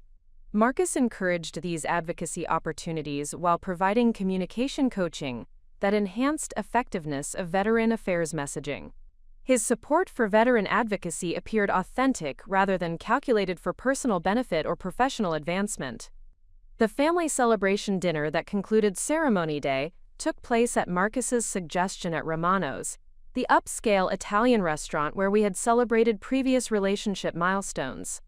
His selection of familiar venues seemed appropriate for intimate family gatherings, while his coordination of reservation and menu selection demonstrated continued attention to creating meaningful experiences that honored significant occasions. The dinner conversation with family members focused on ceremony significance and pride in military service, while discussing future plans and continued veteran community involvement. Marcus participated naturally in family discussions, while demonstrating appropriate deference to ceremony focus, rather than attempting to redirect attention toward business or personal achievements. His family interaction appeared genuine and supportive throughout the evening. The transition from ceremony celebration to what should have been continued evening celebration occurred when Marcus suggested returning home for private reflection and intimate conversation about ceremony's significance and personal meaning. His proposal seemed reasonable and appropriate, given emotional intensity of ceremony day, while providing opportunity for personal processing away from family and social obligations. The drive home from Romano's provided time for reflection about ceremony meaning and discussion of continued veteran advocacy opportunities that could honor Staff Sergeant Kim's memory, while supporting fellow veterans facing similar transition challenges. Marcus's conversation during the drive seemed supportive and understanding while encouraging continued involvement in veteran community activities that aligned with personal values and military experience. The anticipation of quiet evening reflection and intimate conversation about ceremony significance created expectation of meaningful conclusion to an emotionally significant day. Marcus's suggestion of champagne celebration and private discussion seemed appropriate for recognizing personal achievement while processing complex emotions associated with Purple Heart recognition and memory of fallen service members who had paid the ultimate sacrifice. The evening that should have concluded with celebration and reflection about military service recognition was instead about to become the most devastating personal betrayal of my civilian life, though no warning signs suggested that Marcus's supportive behavior throughout ceremony day had been calculated performance designed to create optimal timing for systematic theft and abandonment that would threaten everything we had built together. The discovery of Marcus's betrayal began at 6:30 a.m. when I attempted to access our joint savings account through the mobile banking application to transfer funds for the house down payment we had scheduled to submit later that morning. The screen displayed an account balance of $0 where $180,000 should have been visible, creating immediate confusion and disbelief that such a substantial amount could simply disappear overnight without explanation or notification. The initial assumption focused on potential banking system errors or technical malfunctions that might temporarily affect account access or balance display accuracy. Previous experiences with minor banking glitches had occasionally created temporary display problems that were resolved within hours through normal system maintenance procedures. The complete absence of funds seemed too dramatic to represent actual theft, particularly given Marcus's absence for what he had described as a routine early morning business meeting. The phone call to First National Bank's customer service department revealed the devastating truth about systematic theft that had occurred during the previous evening while I was sleeping peacefully in our shared bed. The customer service representative confirmed that the account had been emptied through a series of wire transfers executed between 11:47 p.m. and 2:33 a.m., using proper authorization codes and documentation that appeared legitimate according to banking security protocols. The wire transfer destinations included multiple accounts at different financial institutions, creating a complex trail that would complicate recovery efforts while maximizing Marcus's ability to access stolen funds quickly before detection or intervention could occur. The systematic distribution of stolen money across multiple accounts demonstrated sophisticated planning rather than impulsive decision-making or emotional crisis response. The documentation provided for the wire transfers included forged authorization forms and falsified identification credentials that had enabled Marcus to bypass normal security measures designed to prevent unauthorized access to joint accounts. The sophistication of the fraudulent documents suggested professional-level expertise in document forgery and banking fraud rather than amateur criminal activity or opportunistic theft. The customer service representative explained that the wire transfers had been processed according to established procedures for account holders with proper identification and authorization documentation. The bank's fraud prevention systems had not detected irregularities because the transactions appeared to follow normal protocols for large fund transfers between accounts owned by the same individual or authorized family members. The realization that Marcus had completely disappeared became apparent when repeated attempts to contact him through phone calls and text messages went directly to voicemail without any response or acknowledgement. His business office confirmed that he had not reported for scheduled appointments and had provided no explanation for his absence to administrative staff or business partners, who were expecting his participation in important client meetings. The systematic nature of Marcus's disappearance included cancellation of his business office lease, termination of utility services at our shared residence, and cessation of all communication with professional colleagues and personal acquaintances. The comprehensive approach to vanishing suggested months of preparation and careful planning rather than spontaneous decision-making following relationship breakdown or financial crisis. The police report that I filed at the Charlotte-Mecklenburg Police Department documented the theft of $180,000 through systematic wire fraud and identity theft that appeared to involve sophisticated criminal enterprise rather than domestic dispute or marital conflict. Detective Raymond Walsh's initial assessment suggested that cases involving complex financial fraud often required federal investigation due to interstate banking regulations and electronic transfer protocols. The detective's preliminary investigation revealed that Marcus Rodriguez was not the individual's actual name, and the identification documents he had used throughout our relationship appeared to be professionally created false credentials. The discovery of identity fraud added new dimensions to criminal charges, while explaining the sophisticated nature of his theft planning and execution capabilities. The background check that Detective Walsh conducted revealed no prior criminal history for Marcus Rodriguez, because that identity had been created specifically for the fraud scheme that had targeted military families and veterans throughout the southeastern United States. The false identity had been established through systematic acquisition of supporting documents including birth certificates, social security cards, and professional credentials that appeared legitimate to casual inspection. The Federal Bureau of Investigation's Financial Crimes Unit responded to Detective Walsh's referral with immediate interest and urgency that suggested Marcus's theft was connected to broader criminal investigations already in progress. Special Agent Jennifer Morrison's preliminary questions focused on Marcus's business practices and client relationships in ways that indicated existing federal surveillance of his activities. Agent Morrison revealed that Marcus Rodriguez was actually Michael Richardson, a career criminal specializing in investment fraud and identity theft, who had been targeting military families across multiple states for the past 5 years. The FBI had been tracking Richardson's activities as part of Operation Military Shield, a comprehensive investigation into systematic fraud schemes affecting veteran communities nationwide. The scope of Richardson's criminal enterprise included over 200 victims across 12 states, with total losses exceeding $15 million stolen through systematic targeting of military families and veterans who possessed substantial savings from deployment pay, disability settlements, or military retirement benefits. The calculated approach to victim selection demonstrated sophisticated understanding of military financial systems and veteran benefit structures. Richardson's modus operandi involved developing romantic relationships with female veterans or military spouses who had access to significant financial resources, gaining their trust through apparent expertise in military financial planning, while systematically gathering intelligence about their assets and banking procedures. The relationship development process typically lasted between 18 months and 3 years, enabling comprehensive intelligence gathering and optimal positioning for maximum theft. The investigation revealed that Richardson had assumed multiple false identities throughout his criminal career, including Marcus Rodriguez, David Stevens, and Jonathan Mitchell, each supported by comprehensive documentation and professional credentials that enabled him to operate financial advisory businesses in different states.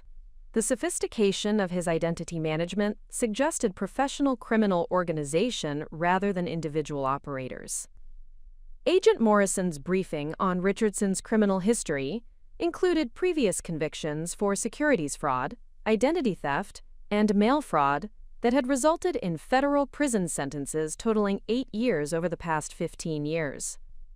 His pattern of recidivism and escalating fraud sophistication demonstrated career criminal commitment to targeting military families through systematic exploitation of trust and military community connections. The timing of Richardson's theft coincided with federal agents' preparation to execute arrest warrants and asset seizure orders that had been developed through months of surveillance and investigation. The coordination between my theft report and ongoing federal investigation created the optimal opportunity for intercepting Richardson before he could successfully disappear with stolen funds or establish new criminal operations. The asset freezing orders that federal agents executed included bank accounts, investment portfolios, and real estate holdings that Richardson had accumulated through years of fraud activity affecting hundreds of military families. The comprehensive asset seizure prevented him from accessing stolen funds while creating foundation for victim restitution through recovered assets and criminal penalties. The arrest warrant for Richardson included charges of mail fraud, wire fraud, identity theft, money laundering, and violation of federal laws protecting military service members from financial exploitation. The complexity of federal charges reflected the systematic nature of his criminal enterprise and carried potential penalties, including life imprisonment under federal three-strikes legislation for career criminals. Agent Morrison explained that Richardson's confidence in his escape plan had been based on successful previous fraud schemes that had enabled him to disappear with stolen funds before victims discovered theft or law enforcement could initiate investigation. His systematic approach to victim targeting and theft execution had previously enabled successful criminal operations lasting several years before detection. The federal investigation had been monitoring Richardson's communications and financial activities for several months through court-authorized surveillance that included telephone intercepts, email monitoring, and banking transaction analysis.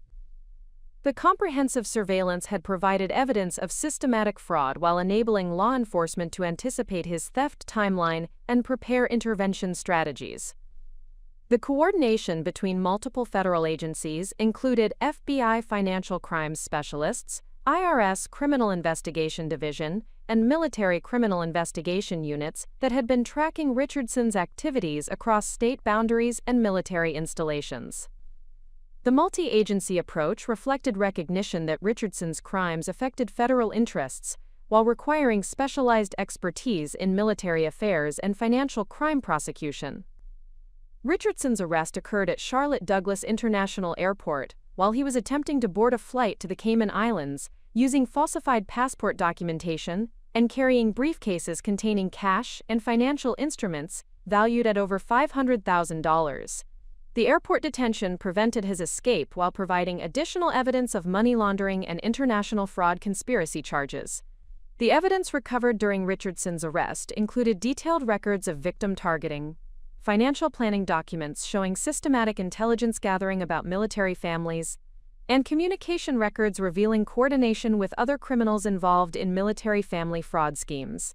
The documentary evidence provided comprehensive proof of systematic criminal enterprise affecting hundreds of military families. The asset recovery process initiated by federal agents included identification and freezing of accounts containing stolen funds from numerous victims, enabling potential restitution payments while preventing Richardson from accessing criminal proceeds. The systematic approach to asset recovery reflected law enforcement commitment to victim compensation and financial restoration for affected military families.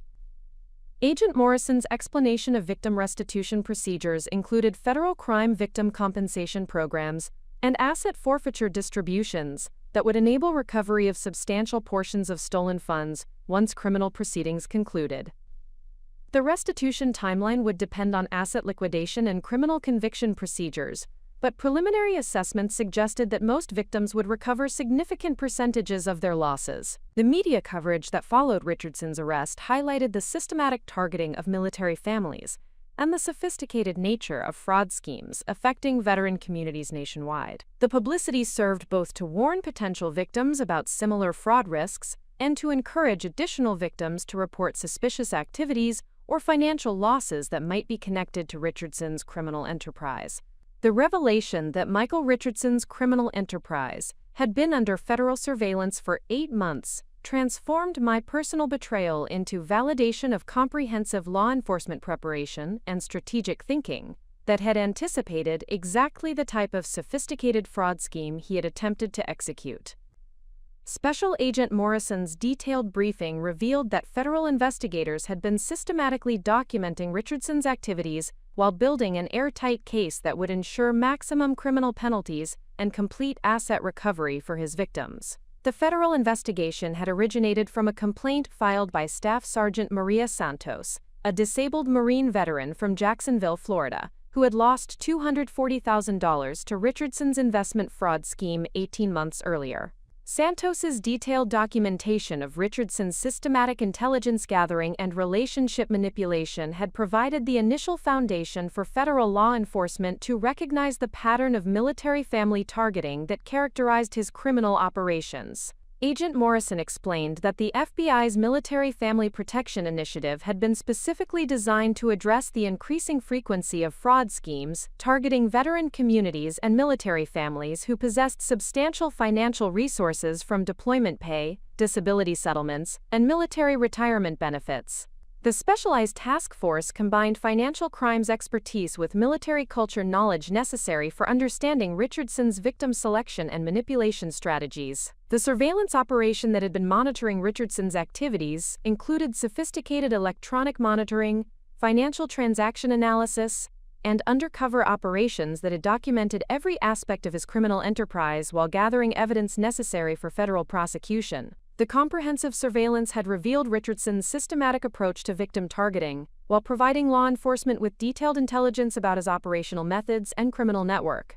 The undercover operation that had been most crucial to building the federal case involved FBI agent Lisa Chen, posing as a disabled Army veteran with substantial disability settlements who had been introduced to Richardson through veteran networking events. Agent Chen's systematic documentation of Richardson's relationship development strategy provided detailed evidence of his manipulation techniques while revealing the sophisticated nature of his intelligence-gathering procedures.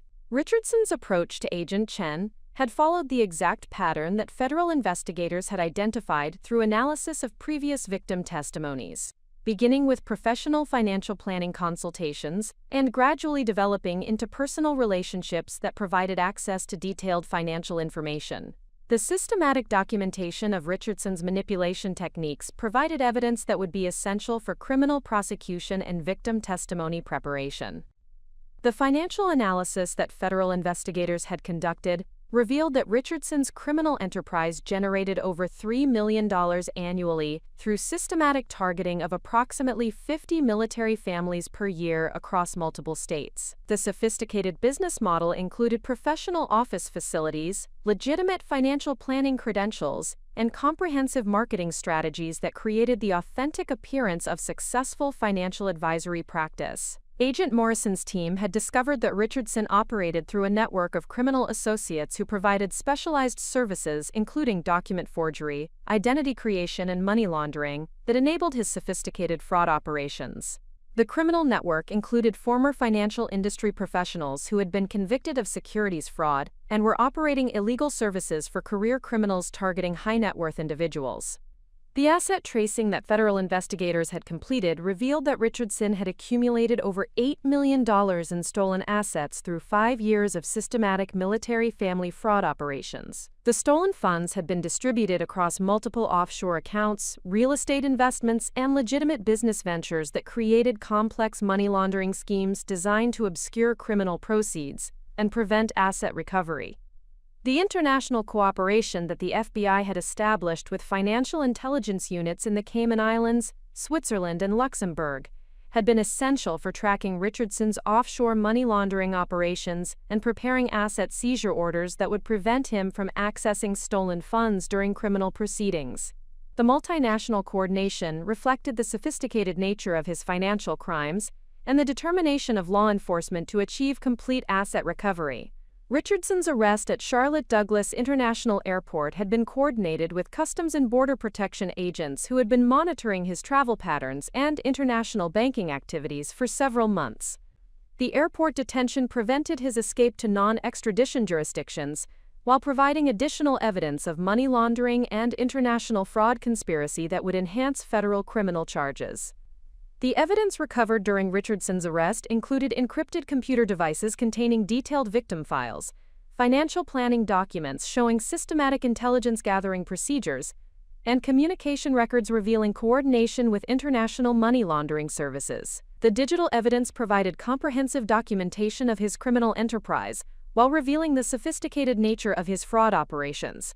Agent Morrison explained that Richardson's victim files contained detailed psychological profiles and manipulation strategies tailored to individual targets, demonstrating the calculated nature of his relationship development and emotional exploitation. The systematic approach to victim manipulation included analysis of military service history, disability status, family relationships, and financial vulnerabilities that enabled optimal targeting and relationship development strategies. The forensic accounting analysis that federal investigators had conducted revealed that Richardson's theft from our joint savings account represented only a small fraction of his criminal activities on the night of his arrest attempt. Additional thefts totaling over $400,000 had been executed against 3 other military families during the same evening, suggesting that Richardson had planned simultaneous thefts to maximize criminal proceeds before his planned escape to international havens. The coordination of multiple thefts during the same evening demonstrated Richardson's systematic approach to criminal operations, while revealing the urgent nature of his escape timeline.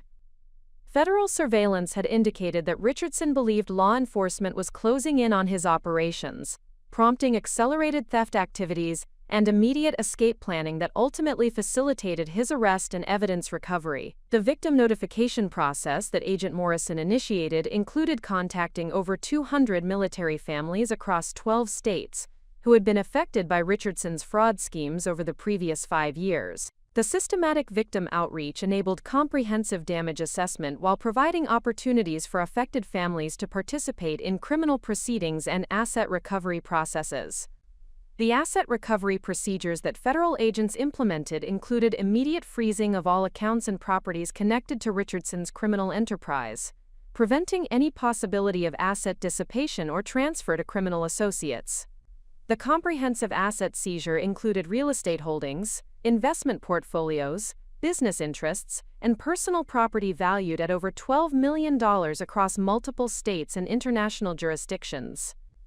Agent Morrison's briefing on criminal proceedings explained that Richardson would face federal charges in multiple jurisdictions where his crimes had occurred, with potential sentences totaling over 200 years in federal prison under career criminal enhancement provisions. The systematic prosecution approach would ensure maximum penalties while providing optimal victim restitution through criminal forfeiture and civil asset recovery procedures. The plea negotiation strategy that federal prosecutors had developed emphasized complete asset disclosure and victim restitution in exchange for reduced sentences that would still result in decades of federal imprisonment. The negotiation approach reflected law enforcement priorities for victim compensation, while ensuring that Richardson would face meaningful criminal penalties for his systematic exploitation of military families. CHAPA. The victim impact statements that would be presented during Richardson's sentencing proceedings included detailed testimony about the devastating effects of his fraud schemes on military families who had lost life savings, retirement funds, and financial security through his systematic manipulation and theft. The comprehensive victim testimony would provide courts with a clear understanding of the human cost of Richardson's criminal enterprise. Agent Morrison explained that the federal investigation had revealed Richardson's targeting of military families was motivated by their unique combination of financial resources, community trust patterns, and systematic access through veteran networking events and military family support organizations. The calculated exploitation of military culture and veteran camaraderie represented particularly cruel aspects of his criminal operations that would be emphasized during prosecution.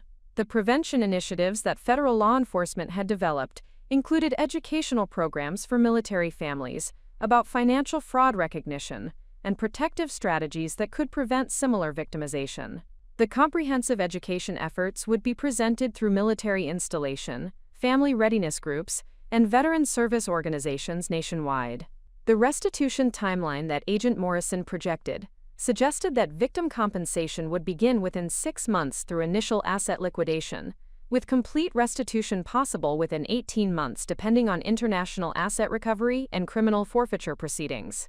The systematic approach to victim compensation reflected federal commitment to financial restoration for affected military families. The media strategy that federal prosecutors had developed emphasized the systematic nature of Richardson's crimes, while highlighting the successful law enforcement cooperation that had prevented additional victimization and enabled comprehensive asset recovery. The public education component would warn military families about similar fraud risks while demonstrating effective law enforcement response to crimes targeting veteran communities. The psychological evaluation that federal investigators had ordered for Richardson revealed personality disorders and antisocial tendencies that enabled sophisticated manipulation without emotional attachment or genuine empathy for victims. The clinical assessment provided insights into his criminal motivations while supporting enhanced sentencing recommendations based on his likelihood of continued criminal activity. The investigation closure that Agent Morrison anticipated would include comprehensive documentation of Richardson's criminal enterprise and systematic analysis of his operational methods that would enhance law enforcement capabilities for preventing similar fraud schemes.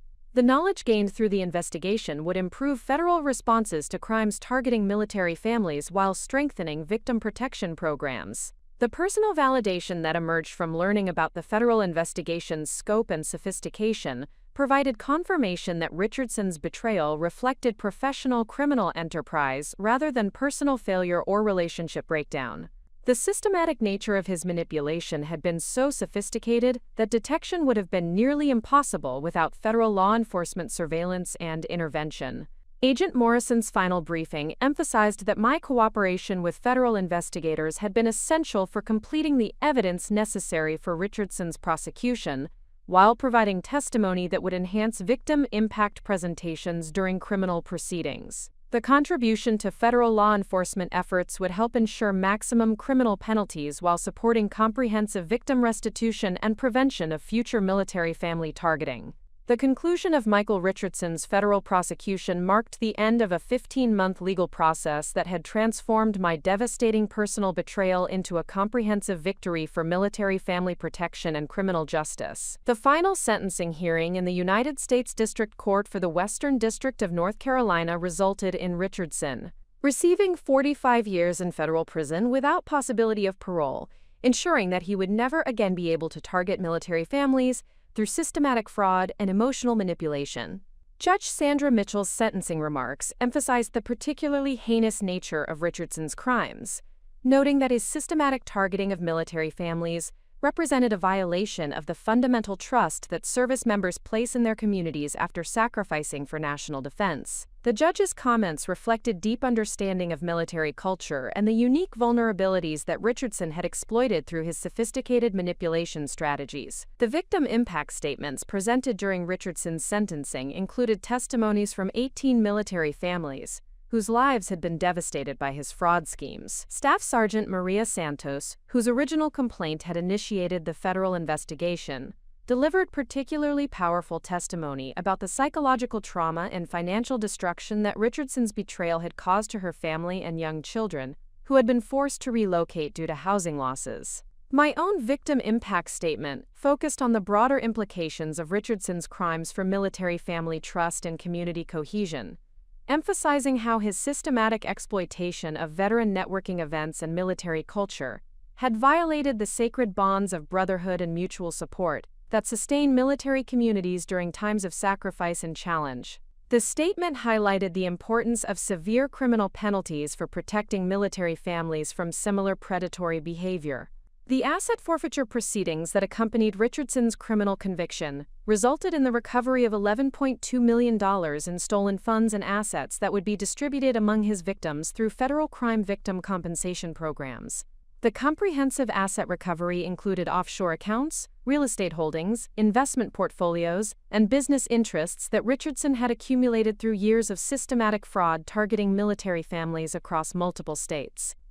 The restitution payments that began 6 months after Richardson's conviction provided full recovery of my stolen $180,000 savings, along with additional compensation for emotional distress and financial inconvenience caused by his systematic fraud and betrayal. The federal restitution program ensured that most victims received between 85% and 100% of their financial losses, representing unprecedented success in victim compensation for white-collar crime cases. The civil lawsuit that I filed against Richardson's criminal associates and business partners resulted in additional damages totaling $150,000 that compensated for lost investment opportunities and credit damage caused by his theft of our joint savings. The civil litigation also established legal precedents for holding criminal associates accountable for enabling systematic fraud schemes targeting military families. The personal healing process that followed Richardson's conviction and asset recovery required extensive counseling and psychological support to address the trauma of discovering that 4 years of marriage had been an elaborate deception designed to exploit my trust and military service. Dr. Rebecca Martinez, a clinical psychologist specializing in fraud victim recovery, provided therapeutic interventions that helped process complex emotions while rebuilding capacity for authentic relationships. The community support that emerged from other Richardson victims created lasting friendships and mutual aid networks that demonstrated the resilience and solidarity that characterize military families facing adversity. The victim support groups that formed during federal proceedings continued meeting monthly to provide ongoing emotional support, while advocating for enhanced military family protection programs and fraud prevention education. The career development that I pursued following Richardson's conviction included expanding my accounting consulting practice to specialize in financial forensics and fraud prevention services for military families and veteran-owned businesses. The expertise gained through experiencing sophisticated financial fraud provided unique qualifications for helping other military families protect their assets while building legitimate wealth through sound financial planning. The professional recognition that resulted from my cooperation with federal investigators included invitations to speak at military financial literacy conferences and Veteran Service Organization events about fraud recognition and prevention strategies. The speaking opportunities enabled transformation of personal trauma into meaningful service that could protect other military families from similar victimization. The legislative advocacy that I undertook included working with congressional staff to develop enhanced criminal penalties for crimes targeting military families and improved fraud prevention resources for veteran communities. The advocacy efforts contributed to passage of the Military Family Financial Protection Act, which established specialized federal prosecution units and mandatory minimum sentences for fraud schemes targeting service members. The financial recovery that followed asset restitution enabled purchase of the house that Marcus and I had planned to buy together, though I modified the plans to include enhanced security features and accessibility improvements that reflected lessons learned about personal vulnerability and the importance of comprehensive protection planning.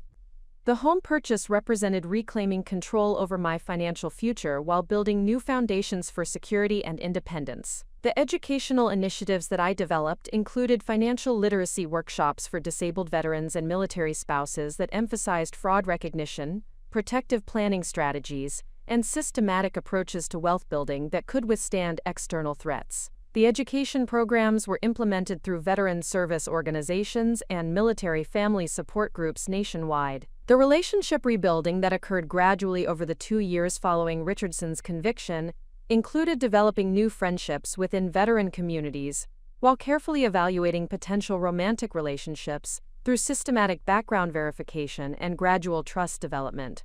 The experience with Richardson had taught valuable lessons about the importance of verification and protective planning in intimate relationships. The veteran advocacy work that became a central focus of my post-Richardson life included serving on advisory boards for veteran service organizations and participating in federal task forces addressing military family financial protection.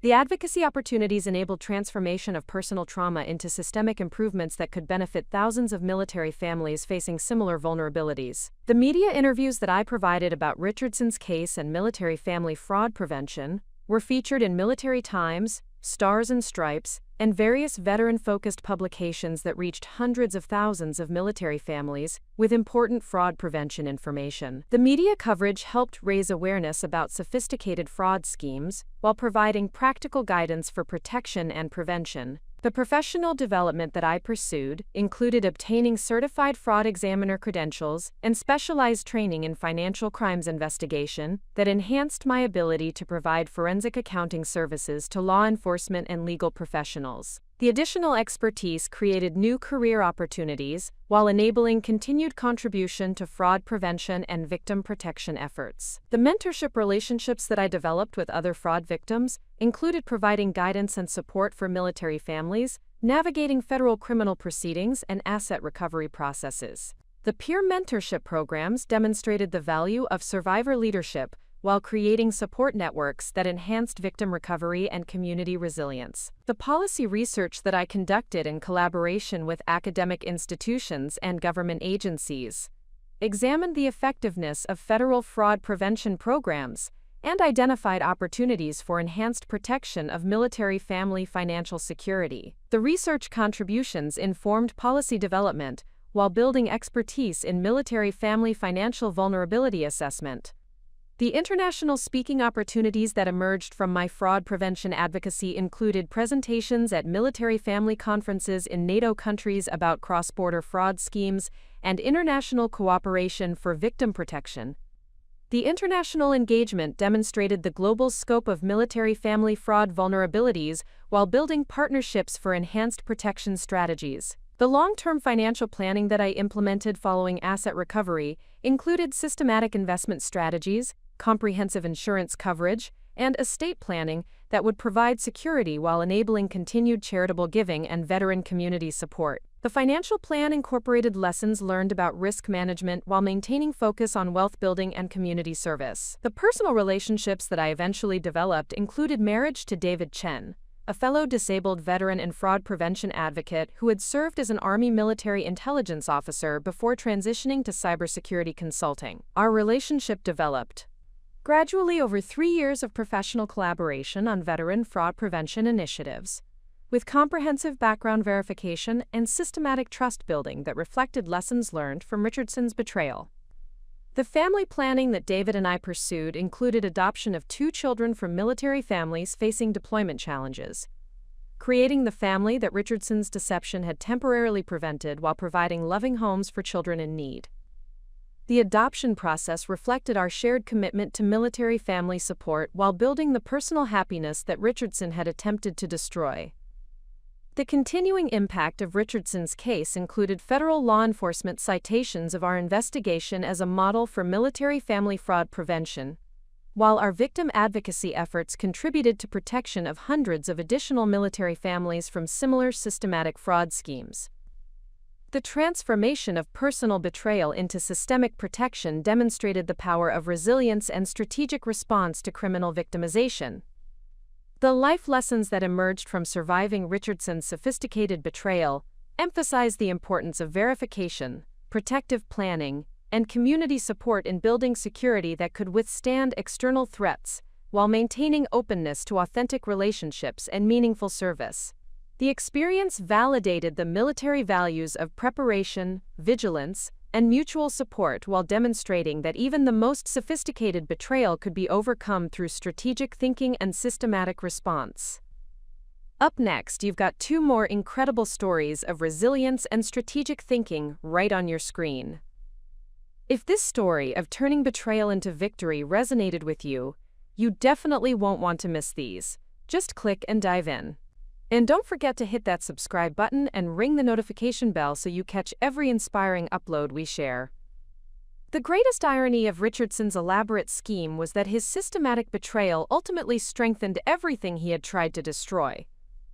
The $180,000 he stole was fully recovered with interest, but more importantly, the experience transformed me into a nationally recognized expert in military family fraud prevention, generating speaking fees and consulting income that far exceeded our original savings.